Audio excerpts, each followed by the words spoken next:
If you take a quick overview glance at this Altès number 3, I think it's easy to see what the main basic goal is. That is the slurs. Two-note slurs, some of them are with the beat, some of them are across the beat, but they're everywhere.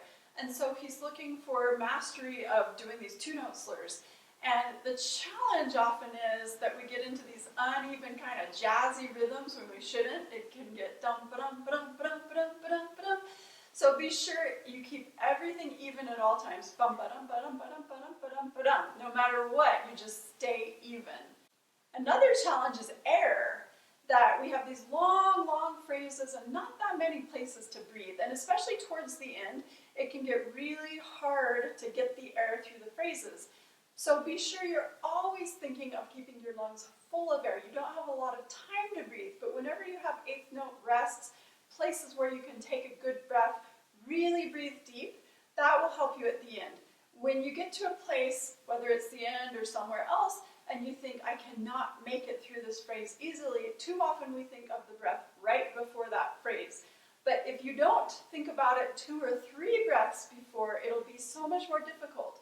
If you're planning for the difficult place to breathe well in advance and keeping your lungs full, you'll have this accumulation of air that will see you through that difficult phrase. And related to air, because this is something at least that will make it easier with the air, we need to talk about the elephant in the room, which is speed. This is marked ridiculously fast.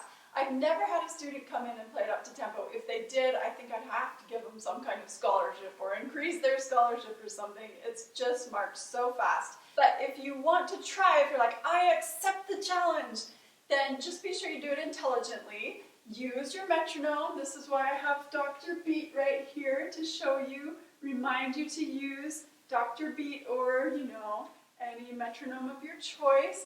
And be sure you're working it up slowly and carefully. And if you want more ideas on metronome practice, go back and watch our terraced metronome practice episode.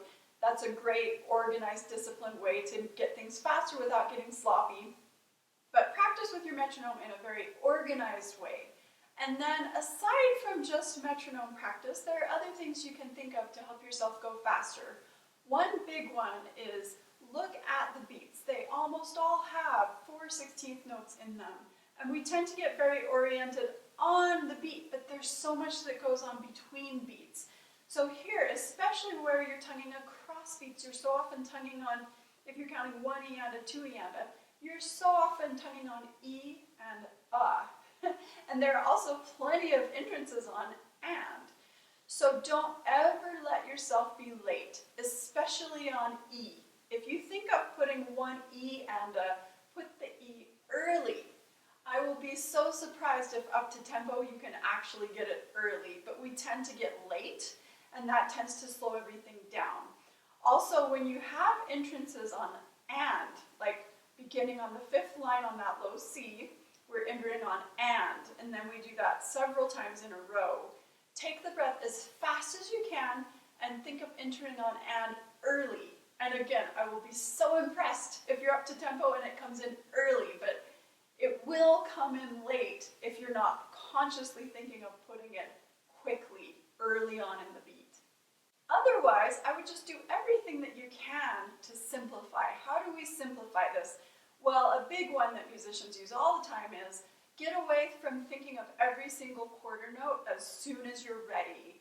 So think of dotted half notes instead of quarter notes. Keep the quarter note pulse, of course, but instead of thinking da la la la la la la, see if you can move to da la la la la la la.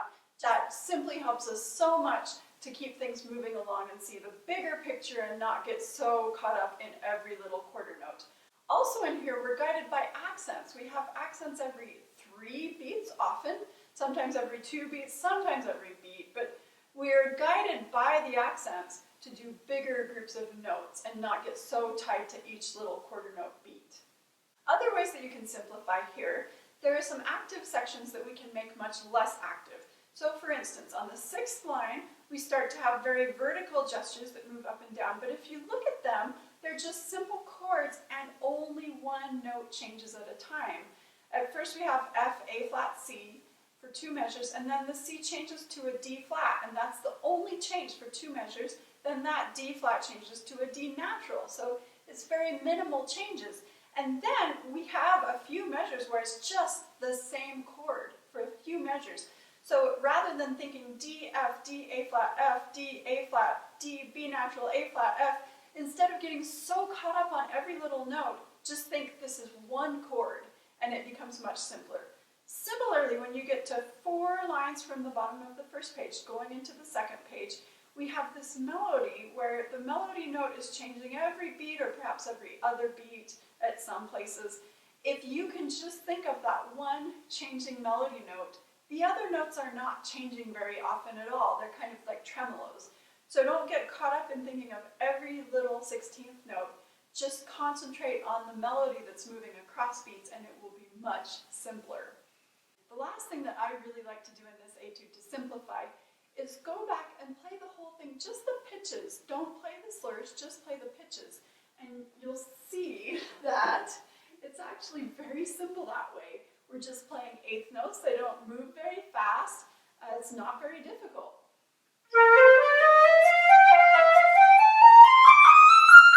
That tempo is not very fast at all. And if you say to yourself, well, but the tonguing is so fast. Shift the tonguing to move with the notes and you'll see that also is not fast.